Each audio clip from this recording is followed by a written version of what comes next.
My dear friends, ఎవరైనా సరే మనల్ని ఇన్సల్ట్ చేసి మాట్లాడినప్పుడు కానీ, లేకపోతే కోపంతో గబగబా ఏమైనా సరే మనల్ని బాధ పెట్టేటట్టు మాటలు ఇసిరినట్లయితే, ఆ సమయంలో ఎవరికైనా జనరల్గా ఏంటంటే రియాక్ట్ అవుతారు.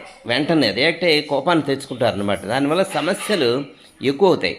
అలాంటి సమయంలో మనం ఏం చేయాలంటే, చూడండి, పాము చేయి మీద కరిచింది అనుకోండి, వెంటనే ఏం చేస్తాము, ఆ విషయం పైకి ఎక్కకుండా కట్టు వేసేస్తాం అక్కడ.